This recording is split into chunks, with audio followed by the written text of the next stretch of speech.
अपनी जिद में स्वाहा, क्यों पिता ने ले ली बेटी की जान। मांडू का नाम तो जरूर सुना होगा। वही मांडू जहां की रानी रूपमती थी, बाज बहादुर थे।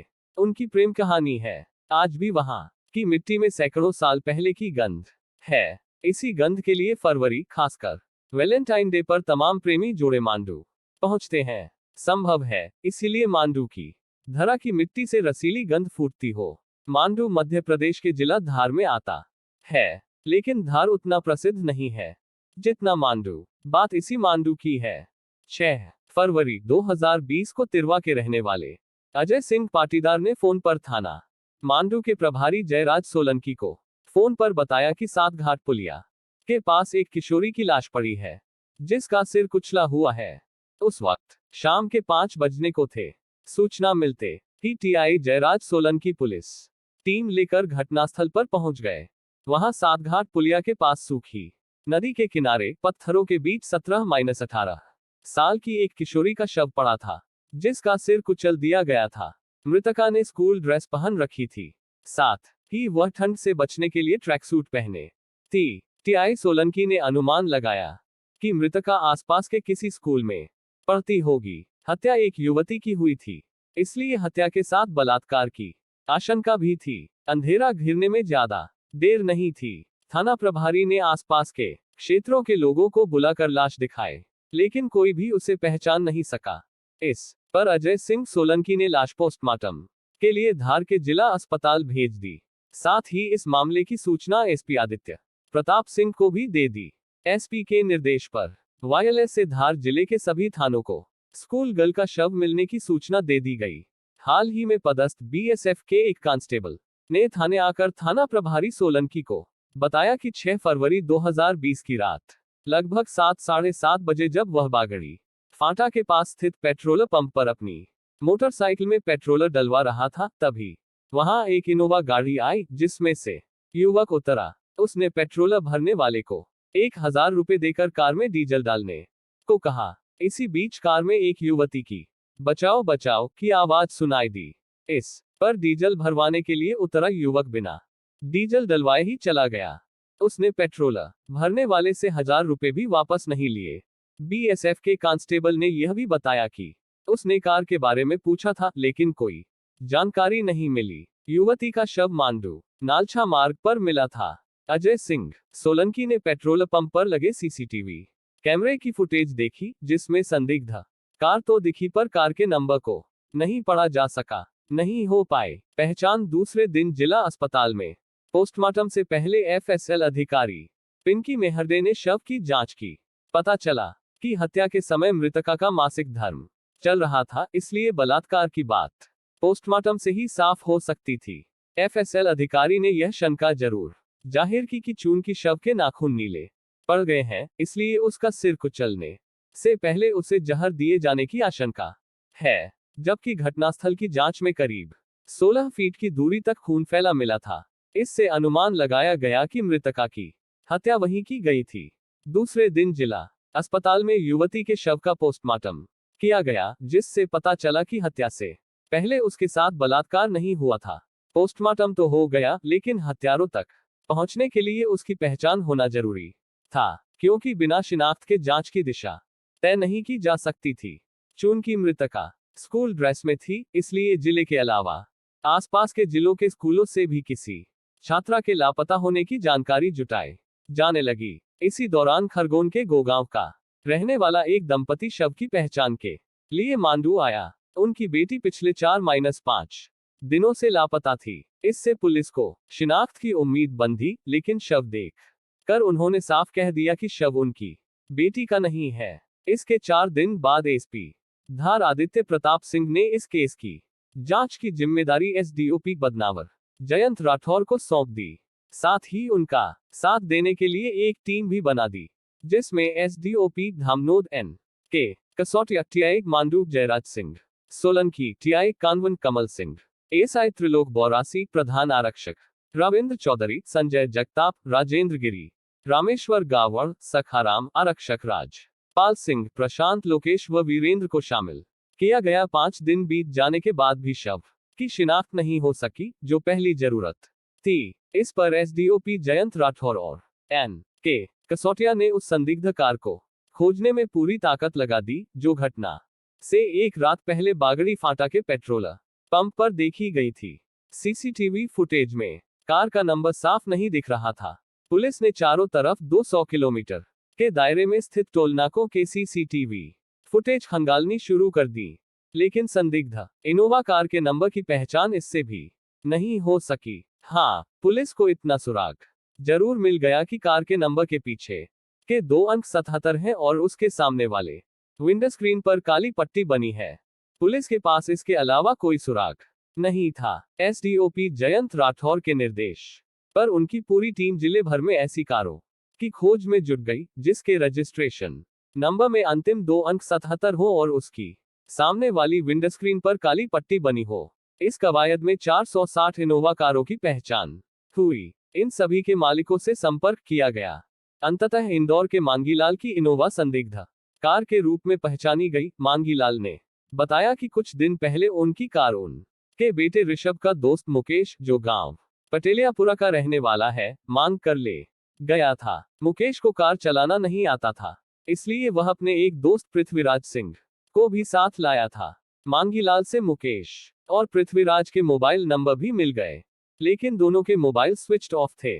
पटेलियापुरा मांडू इलाके का ही छोटा सा गांव है, इसलिए एसडीओपी जयंत राठौर समझ गए कि उनकी जांच सही दिशा में आगे बढ़ रही है। शक को और पुख्ता करने के लिए उन्होंने साइबर सेल के आरक्षक प्रशांत की मदद से मुकेश और पृथ्वीराज सिंह के मोबाइल की लोकेशन निकलवाई। घटना वाली रात उनकी लोकेशन उसी स्थान की मिली जहां दूसरे दिन सुबह युवती की लाश मिली थी।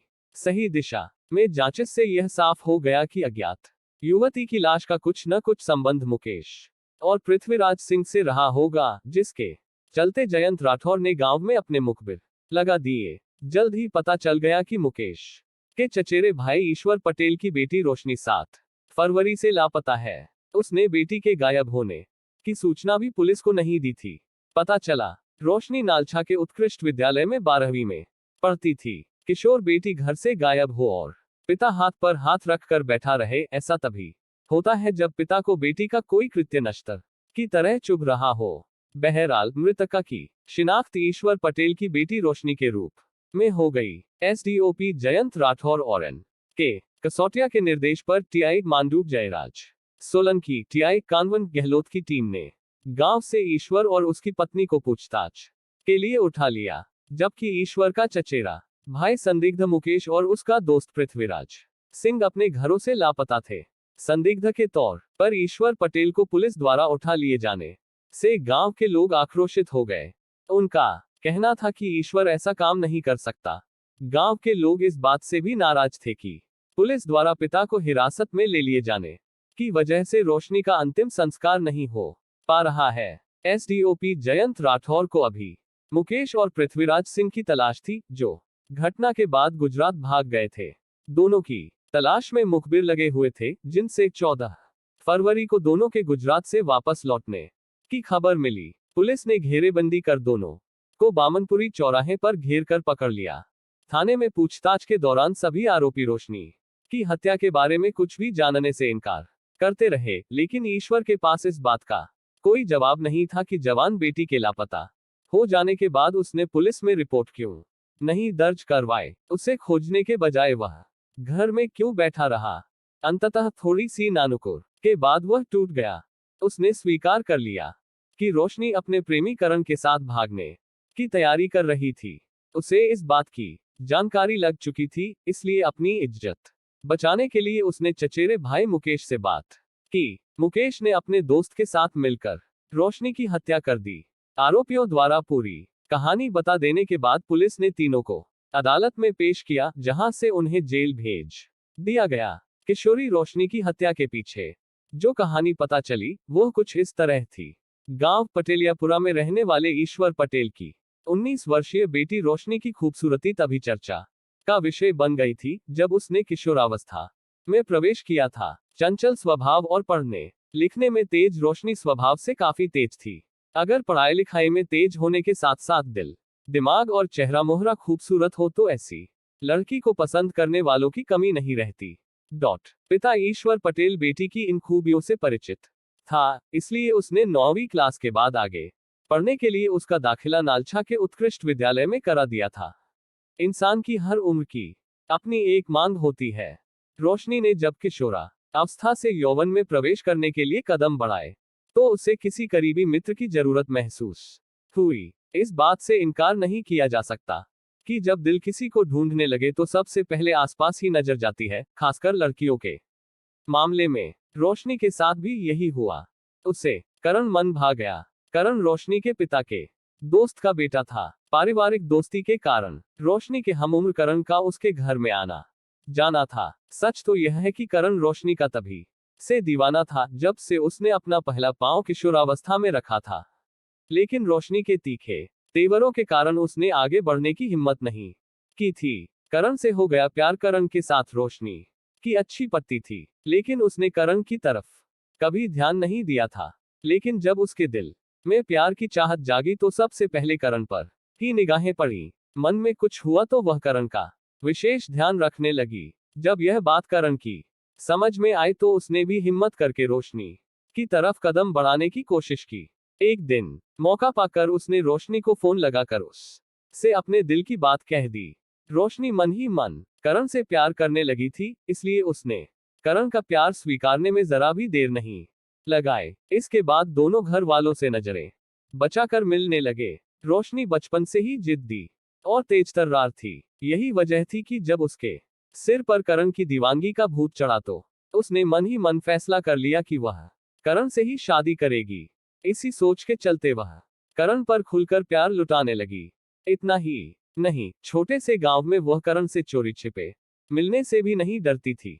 जब भी उसका मन होता, गांव के किसी सुनसान खेत में करण को मिलने के लिए बुला लेती। नतीजा यह हुआ कि एक रोज गांव के कुछ लोगों ने दोनों को सुनसान खेत में एक दूसरे का आलिंगन करते देख लिया। फिर क्या था, यह खबर जल्द ही रोशनी के पिता ईश्वर तक पहुंच गई। ईश्वर को पहले तो इस बात पर भरोसा नहीं हुआ, लेकिन जब उसने रोशनी और करण पर नजर रखना शुरू किया तो जल्द ही सच्चाई सामने आ गई। ईश्वर पटेल यह बात जानता था कि रोशनी जिद्दी है, इसलिए उसने उसे कुछ कहने के बजाय कुछ और ही फैसला कर लिया। उसने रोशनी की शादी करने की ठान ली। रोशनी को बिना बताए उसने बेटी के लिए वर की तलाश शुरू कर दी। रोशनी के सौंदर्य और गुणों की चर्चा रिश्तेदारों और बिरादरी में थी। उसके लिए एक से बढ़कर एक रिश्ते मिलने लगे, लेकिन रोशनी करण के साथ शादी करने का फैसला कर चुकी थी, इसलिए पिता द्वारा पसंद किए गए हर लड़के को वह नकारने लगी। इससे ईश्वर पटेल परेशान हो गया। इसी बीच कत्ल से कुछ दिन पहले रोशनी के लिए एक अच्छा रिश्ता आया। इतना अच्छा कि इससे अच्छा वर वह बेटी के लिए नहीं खोज सकता था। इसलिए उसने रोशनी पर दबाव डाला कि वह इस रिश्ते के लिए राजी हो जाए। लेकिन रोशनी टस से मस नहीं हुई। बेटी का हट देखकर ईश्वर समझ गया कि रोशनी उसकी नाक कटवाने पर तुली है। ईश्वर ने रोशनी पर नजर रखनी शुरू कर दी। इससे उसका अपने प्रेमी से मिलना जुलना मुश्किल हो गया। यह देखकर रोशनी ने विद्रोह करने की ठान ली।